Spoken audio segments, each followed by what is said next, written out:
Hello, hello, hello. Hello and welcome. And as I like to say, we are live. How are you, girls? I hope this Friday finds you very well. If you are joining me live, huge hello. If you're watching the recording, a beautiful, warm hello to you too, because I know that it's not always easy to tune in at Friday at 12 o'clock Brizzy time here on our Facebook page. But I do thank you, all of you, for joining in and giving us your support. It's very much appreciated. I'm really excited about today's live because it's something a little bit different. Oh, I can see we've got some eyeballs there. Let me know if you can hear me and see me okay, guys, in the chat. We have taken a little bit of a different turn with this one. We have put ourselves first today in a view to helping you on your summer confidence journey, because that's what these lunchtime lives here at Sequins and Sand are all about. And I don't know if you remember, if you recall, but many of you will, that back when Corona lockdown started last year, we introduced a series called our Community Connection series that was held right here on the Facebook group and on the Facebook page. And it was all about trying to give everyone a safe place to land and a place to reconnect and come together frequently, like Wednesday, Thursday, Friday, just to kind of, I don't know, take some kind of refuge in the storm that was brewing with coronavirus in all that uncertainty. We had 9 amazing women, all experts in their field, on 7 topics, and we did 35 lives in that series. It was just awesome. And a very special guest on that series was Tammie Addley, and Tammie helped us out in our mindset area with Tasha, and we talked about the whole concept of self-care. Now, with Valentine's Day coming up, today's the 12th, Valentine's Day, for those of you who don't know, like me in some ways, is the 14th, this Sunday. And if you're like me, hubby and I, even in our 35 odd years of being together, have never really celebrated on Valentine's Day. And I thought, in this stage of my life, and I know many of you are in the same life stage as I am, we've given so much to everybody else. This time, instead of couples with Valentine's Day, I want us to think about us. Turn the spotlight onto us and the needs onto us. And let's take this opportunity to just stop and breathe and do something for ourselves. And that's where I thought, why don't we bring back the recording that was done with Tammie about this concept of self-care. And as Tammie liked to say, self-care beyond the bubble bath. She's got some great analogies, some great tips, and she's just a beautiful warm to take. So what I'm going to do today is a little bit different. I'm going to actually take you back to that recording, and we're going to watch it together, where Tammie gives us some awesome tips on how to look after ourselves, keep our tanks full so that we can in turn look after others. But first, it's all about us. Let's go. Hopefully I can flick this over and start the video. So Tammie and Tasha ran the mindset piece of our retreat and blew us away. I am eternally grateful, Tammie, to you both, because you just hit it out of the park, and I know the girls really appreciated your support and what you did with them on the retreat, and some even took the opportunity to speak to you one-on-one. So I know that worked really, really well, and Tammie is so good at helping people. And I must confess, you're an OT, and I thought that OTs just worked with hands and feet, like that's what I thought. So can you educate people who might be a little bit ignorant like me about what it is that you do. Yeah, sure. So OT stands for Occupational Therapist, and you're right, there are so many different ways that OT works, and in different parts of the community, in hospitals, in schools, in community settings. My particular brand of OT, or my specialty, is mental health. So I'm registered as an OT, and I am also accredited to deliver mental health services under Medicare. So I have a real passion for that emotional well-being, and because you need to be emotionally well to be able to do your activities of daily living. So to be able to work, to be able to connect with people in a meaningful way, and to be able to look after yourself. And that's where today's topic fits right in. Yeah, nice segue. I like that. And I thought you might like to know that your bestie Tasha is tuning in. She's saying hello. Hey Tasha, nice to meet you. She's the other half. Pardon? She's the other half of the dynamic duo. She can sit back today and relax. To be able to look after yourself. Take 10 for next week. Yeah, next time round. Fits right in. So how would you like to start us off today around this topic about self-care and keeping our tanks full? Yeah, well, I thought I'd go through a little bit about what I hope to cover today, provided I don't talk too much. So that's your job, Anita, is to kind of keep me on track. But yeah, so first I wanted to just let you know there's some key concepts in why self-care is important, not indulgent, and to help you see that what doing self-care can look like, because I think even myself, we see those words self-care and go, ain't nobody got time for that. But I guess I'm really about how to practically make this work in people's lives. So although I'm not working with anyone one-on-one today, I can give some general ideas about how to individualize it for you. Yeah.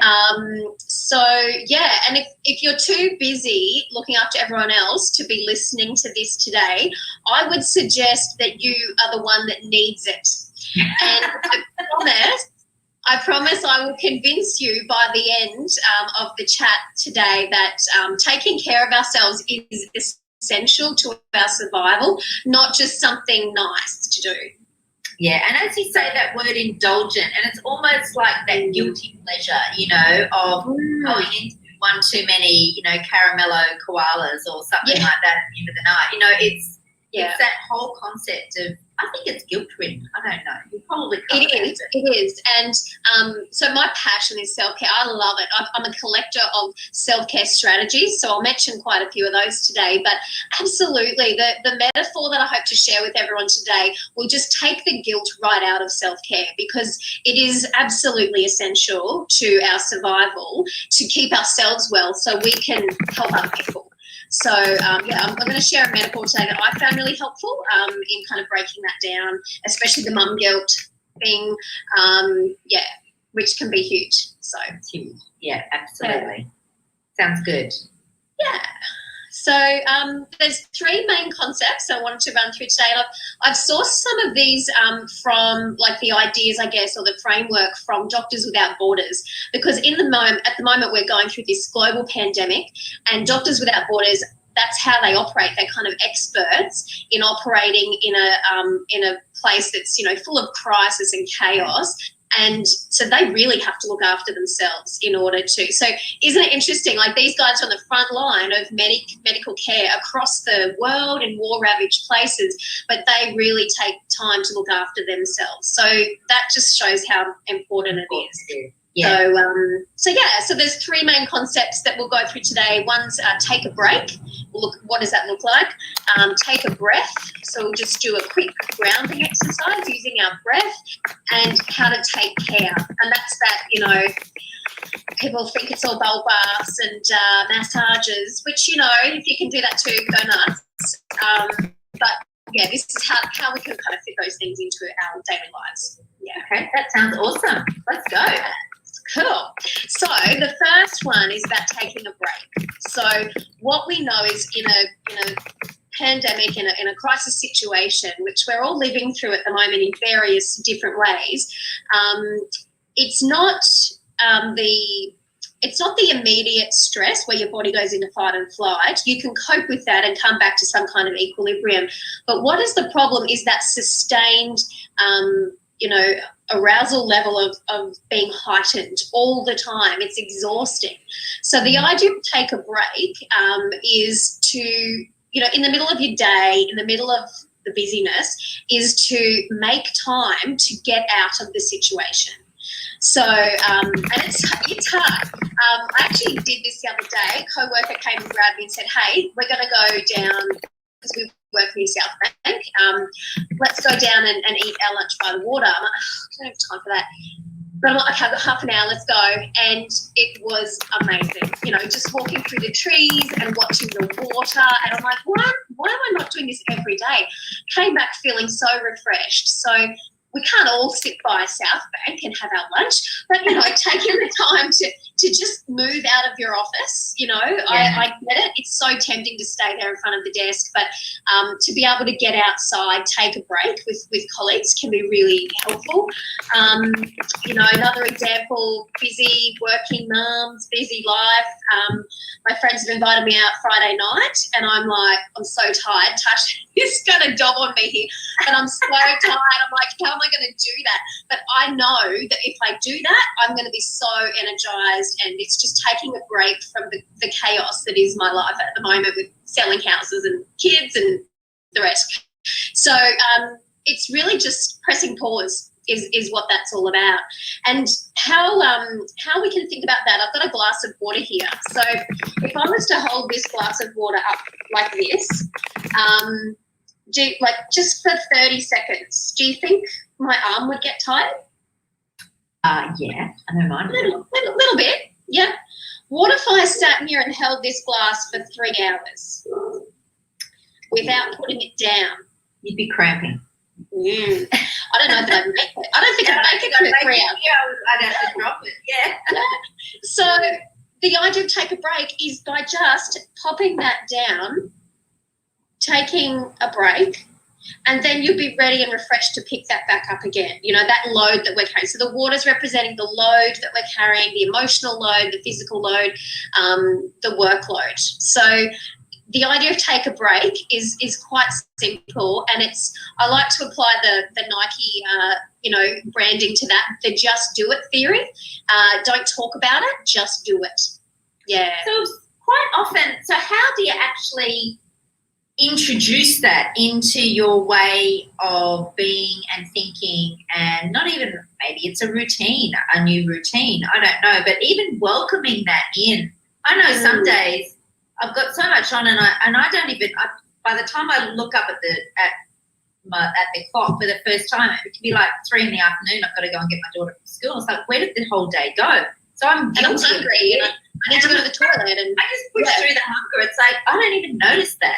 So it's really hard. How do you extract yourself and be mindful of doing that? Do you take advantage of it when you feel a lull in your concentration and there is an opportunity then?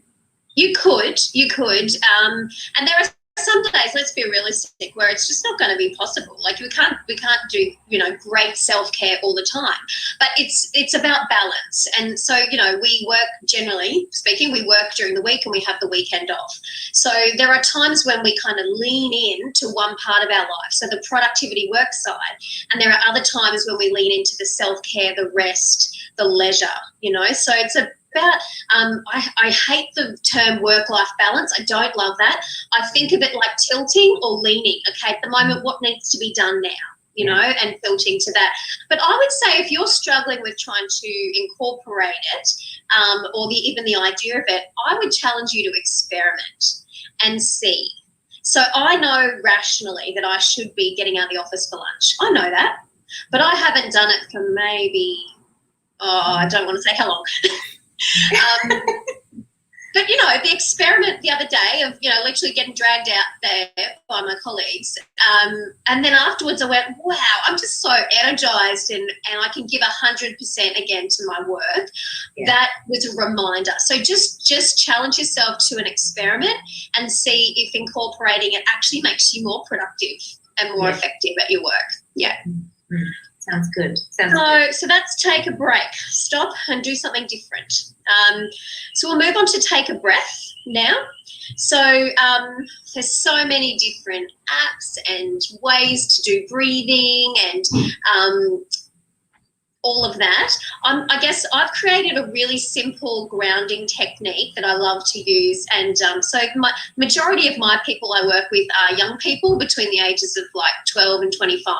So I have to hold their attention. Like, you can't be along, let's just go Zen for an hour. That does not work. They are like, whatever, Tammie, that's not realistic. So I thought I'd take you guys through that today because it's really quick. Yeah, let's do it. Yeah, so the first thing is if you can scrunch up your feet in your shoes or on the floor, push your feet into the floor and make fists with your hands. And just notice that tension and then relax. Just let your arms go all floppy and loose, and just notice the relaxation. So that's a bit different, right? It feels different. And now we'll concentrate on our breath. Take a slow, deep breath. And what we're looking for here is the out breath to be much longer than the in breath. So just notice what it's doing already. See if you can make it just a bit longer on the out breath. And we want to see not your tummy moving in and out. We don't want to see shoulders moving up and down. And if that's happening, you're doing it right. So, and what that does, I'm not going to bore you with the science, but it stimulates the vagus nerve, which shuts off your sympathetic nervous system. So it's like saying to your brain, hey, it's okay, it's all good, we can relax. Yeah. So you're just directly linking to your brain there. And then just simply look around and notice 5 things you can see. So I'm sitting in my study here and I can see the sky outside looks a bit rainy. I can see the blinds, my unicorn pens. I can see my phone, my lamp. And then just notice 5 things you can hear, which sometimes that's a bit trickier. I can hear the workers across the road. I can hear my puppy scratching at the door wanting to come in. And I can hear that TV. I don't hear my dog barking now. I was going to use that. I was going to just be mindful of whoever's the dog that is. Yeah. So we're just accepting it as it is. It's part of the environment. Yeah. So we're tuning in. So after our 5 things we can hear, 5 things you can feel. So that might be like your bottom on the seat. You might be able to feel like I can feel my earrings in my hair on my neck. My warm snuggly cardigan. I feel my toes are cold, so you might be able to feel the aircon. So yeah, just becoming aware of what you can feel. So just that simple grounding. So you're starting off with a bit of tension relaxation, moving to the breath and just trying to make that out breath longer. And then 5 things I can see, 5 things I can hear, 5 things I can feel. Now, what do you do if that doesn't work? If you're still distressed, just do it again. Start at the beginning and go through again until you are calm. Yeah. So it's so even if we're not feeling stressed, Tammie, is that that's another way just to do it every now and then. Remember to do it. And that's how I get my young people to practice. I get them to put a reminder in their phone while I'm watching them, while they're in with me in the clinic. And so once a day that goes off. And what we're looking for, we're not silly. We know how to follow a routine and we could do that fine. What we're looking for here is your brain and your body getting to be used to the feeling of relaxation. So that's important. Yeah. Yeah, that's a really good point. Yeah. So doing it every day is perfect. But then once you get good at it, obviously in times of distress, that's great. It'll serve you well. Yeah. Yeah. So that's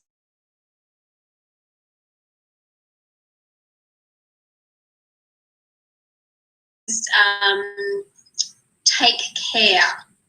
And this is where I told you I'd have an analogy for you to help. So I want you to have a think about, for anyone who's listening and tuning in today, do you take care of yourself as well as you take care of your car?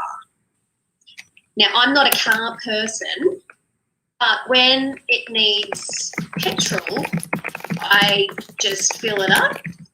I don't it needs petrol to keep going. We usually don't wait till it gets all the way down either. There's a little red light that comes on, which we usually will listen to. Sometimes we don't listen to that and we end up on the side of the road wishing we did. So we don't just, I just go and I fill up my car. I don't abuse the car for being weak and think, come on, you can do this, you can keep going. What's wrong with you? No, I just go, need to fill up, I'll go. I look for the cheapest petrol, but then I will fill up. It's got to be practical. So, in fact, just like our car, we need energy to do what's important in our lives. So if a car has no petrol, it just can't go anywhere. And the same thing can happen to us. So if we have no energy, we can't keep going. And just like our cars, we need to keep filling up our energy tanks. So I think that for me, when I heard that, it was the key. I don't feel guilty about it. It is a simple transaction. Petrol in, G out. It gets me to where I need to be. Yeah. It's a finite resource. Exactly, yes. And so is our energy. And we have different types of energy. We have physical energy. We have cognitive energy. The feeling at the end of the day when you haven't actually run a marathon, but you're fuzzy in the head and you've worked really hard from a cognitive point of view. Emotional energy. I can tell you after a day of counselling teenagers, I come home to my 11-year-old and she wants to talk about feeling. Talk about her feelings, and I'm like, I haven't got any left. Yeah, I got nothing left. So my trick is I go for a shower and just imagine all the people's stuff, being washed off, and then I come out and I go, right, let's hear it. I want to hear about your day. So, I'm very aware of my emotional energy. I've only got so much. Yeah. I do a quick top up and then I can, spend that with her. So, being alive in this time in history, I think, uses, it requires from us an unusual amount of energy, and adjusting to change uses energy. Being in a constant state of hypervigilance uses energy. So most of us would be aware of the need to replenish our energy sources normally, but it's even more important now. So if you find yourself snapping at something really small, it's not just, someone left the, margarine lid off. It's, or something, fell on the floor. It's all the other stuff in the background that you're dealing with that's it's just taking up and using our petrol, really. So then you don't have anything left for the stuff that's, the everyday kind of stuff that crops up. So even more now than ever, we have to look after ourselves to be able to keep going. Yeah. So everything that we do in life, generally, everything we think, everything we feel, experience, it either fills our energy tank or it drains us.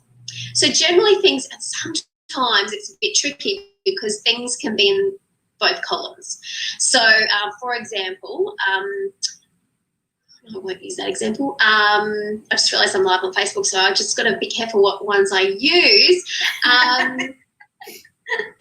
Also, selling our house. How exciting. We might be buying a new house. We might be selling our house. Great, exciting, energy filler, but also complete energy zapper because I'm racing around. This house has never been so clean. So, there are things, that can drain our tanks of things that fill us up. Those friends that just take and take and take and don't, give anything back. People.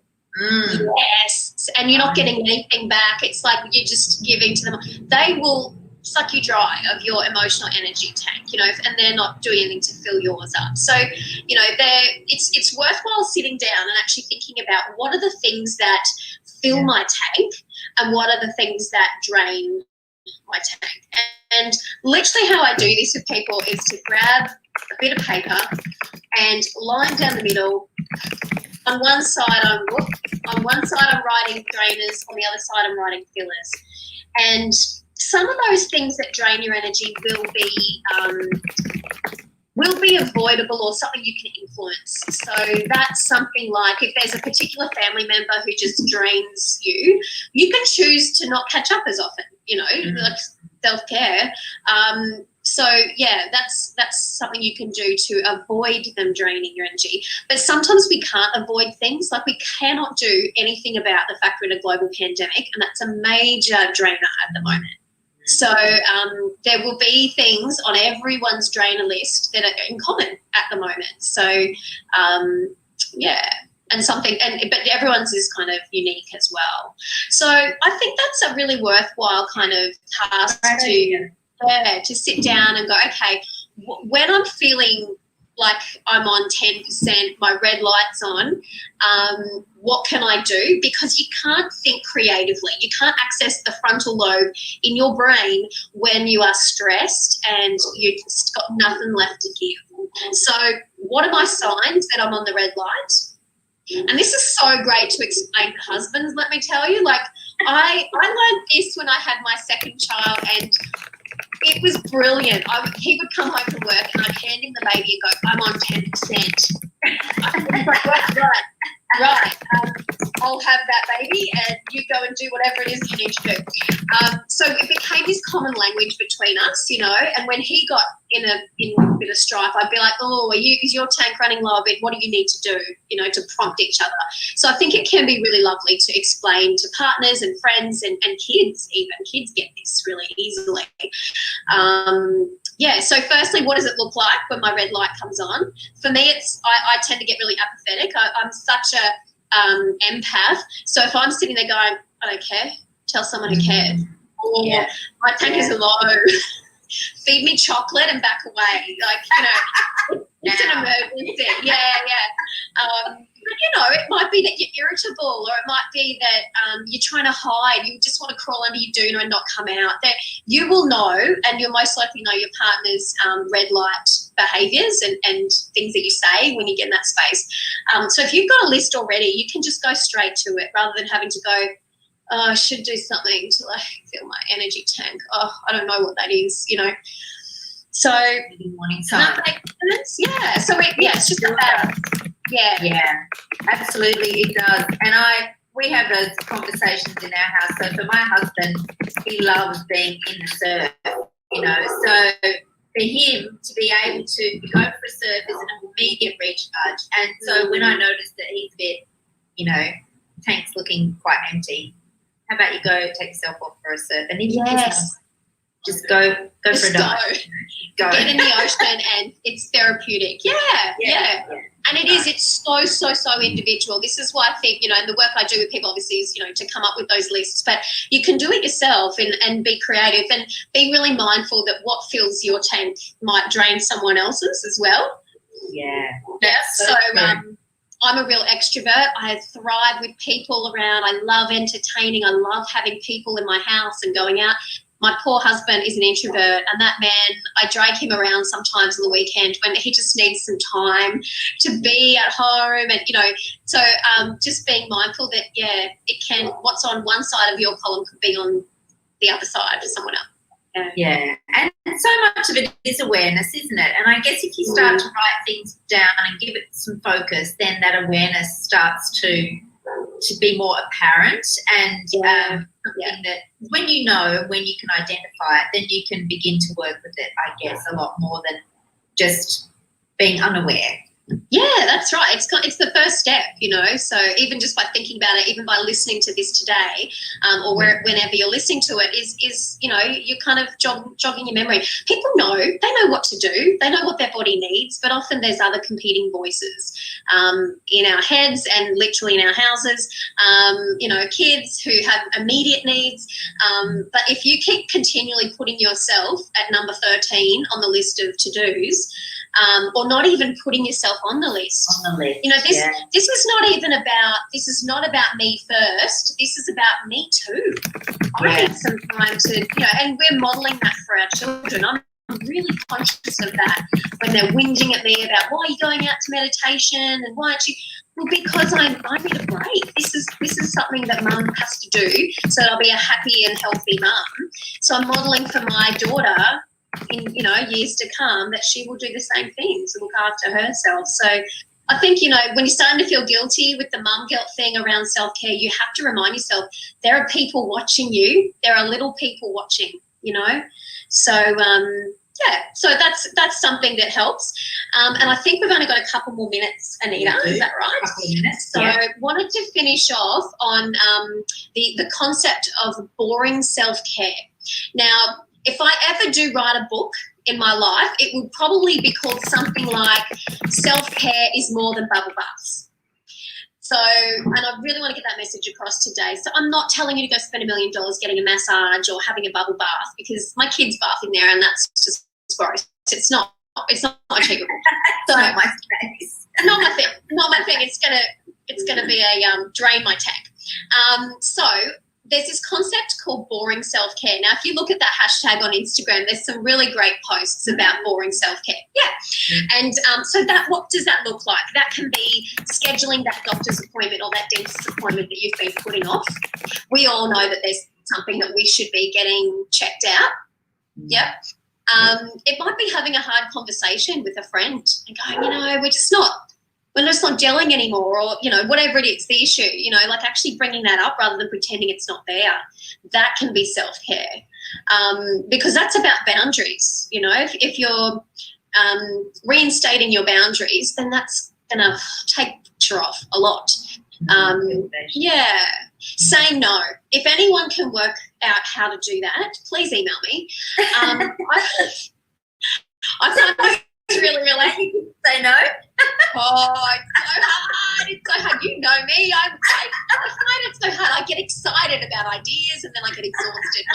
My body can't keep up. So saying no is such a great self-care thing. It feels really hard. I totally get that because I struggle with that myself. But yeah, that's empowering when you do manage to do it. Quite empowering. Because if you're saying no to something, you're saying yes to something else. So you're making room. So I try and remind myself about that. Yeah. It could self-care could just be when you arrive home at night. There's a couple of nights in my week where I work late at clinic and I just get home and I just sit for a sec in the car and just breathe and just gather myself before I walk in, So it doesn't have to take a long time. It can be a 30-second little grounding exercise like we did, and that could be enough. Forgiving yourself for not being perfect. So there's some mindset challenges, if you're struggling with that stuff, seeing a therapist to help just tease through that could be really helpful, and just clear some space in your head for other stuff. Prioritising catch-ups with the girls, letting the kids eat cereal for the night. No one's going to die. We don't have to be providing nutritious meals 7 days a week. I don't think I've yet to meet anyone who does that anyway, so it's not happening.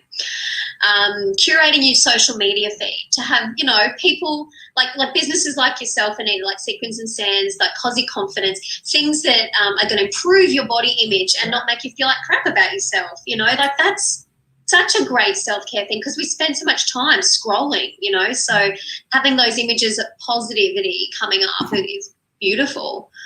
So those are some of my ideas for boring self-care. Yeah, and that's it. Absolutely. It's a simple thing. It's a seemingly simple thing. Yeah. It doesn't have to be programmed in or be expensive or really, you don't have to block out 2 hours of your day and all of that. It's just a little simple. It's the stopping, being aware, not feeling guilty, and knowing that it's just mandatory. Yeah, we do it for our cars. It's essential. Yeah, that's right. So, and some people need their 10,000 kilometre service, which is where things like the retreat come in to, really get a big dose of maintenance. Yes, absolutely. You're so right. Absolutely. That sure was. That was brilliant for that. So, Rab just said hello too. So Rab was on the retreat. Hi, Rab. Thank you, Dave. That's lovely. So cool. We can connect with you all today. Yeah. Yeah, that's great. Well, thank you, Tammie. I know we can talk all day. So, girls, Let's bring it back here. How good was that? This is great. We've not done this before, but going back and reflecting on the goodness that's been created on this community, in this Facebook, on this Facebook page in the past is just fantastic. So, an awesome thank you, Tammie. I know you'll be watching at some stage. So thank you from the bottom of my heart and our hearts. Boy, there was some good stuff in there. In the feed, in the discussion there, in the comments, just let me know what the best takeaway from Tammie's talk was for you. I know for me it was that car analogy, you know, how we just automatically, without feeling bad or without feeling guilty, or we just automatically fill our tank. You know, we just fill our tanks when the car needs petrol. We just fill it up so that it keeps going well and serving us well. And, you know, and then the big maintenance service, you know, during lockdown and with all these border closures and the stop starting and the confusion and the do I and don't I, you know, to take time out now is even more important, and to look after you. And, you know, the whole concept of maybe it's longer than just filling up the tank. It might be a day workshop out, or it might be a day out, or it might be something like the retreat, which was a major maintenance and such a good thing to do. Sadly, with Corona times, you know, we didn't do our retreat this year, but, last year. We're now in 2021, aren't we? So, and I'm not even sure that we're going to be able to do it again this year with the stop starting and all the border closures. But something we have done that I can drop a little hint to now, and I'll put it in the comments, is we've started this fabulous subscription community, membership community called the Summer Confidence Society. And I will put a link in a little bit later as well, because for that very reason, it's a place where we gather as a private community as women who are looking for the same thing, who are looking to boost our confidence and our self-care. The mindset component is a major component of what we do in the subscription community. And the conversations are fantastic. We've got our founding members are in there at the moment, and we connect every day, every week. We learn new things about style and mindset, all with the summer focus, and all leaning towards working towards boosting and reclaiming summer confidence. And I'm so thrilled to say that we will open the doors to the Summer Confidence Society later on this year. We're working on extending the program to a much bigger audience so that we can help as many women as we can possibly reach. You may be one of them. And so I'll put a link into the page where you can find some more information about that for your self-care and other things, because we've got a wait list going. So you'll be able to find out when we next open the doors first. So thank you very much for joining me and Tammie for our self-care session here for our Lunchtime Lives, Friday Vibe Lunchtime Live at Sequins and Sand. Next week, I'm going to do a special feature on mastectomy swimwear. So if you have had a mastectomy, or if you know somebody who has, I know how hard it is to find togs that will take a prosthesis, and, you know, even generous prostheses, because those things are big, you know, some of them, as our busts are. So that's what we're going to do next week. I'll put a post out soon so you can get a reminder that it will be on next Friday at 12 o'clock Bris Vegas time, talking mastectomy swimwear. Tell your mates who need it, and if you need it, I'd love to see you tune in. Thanks so much, girls. Have a wonderful weekend. Do look after you. Do one thing that will fill your tank this weekend. Actually, go off and start now. Might be as simple as making yourself a cuppa, sitting on the back deck and just taking in 5 sounds and things around you to feel. Thanks, girls. Thanks so much for your support. See you soon. Bye.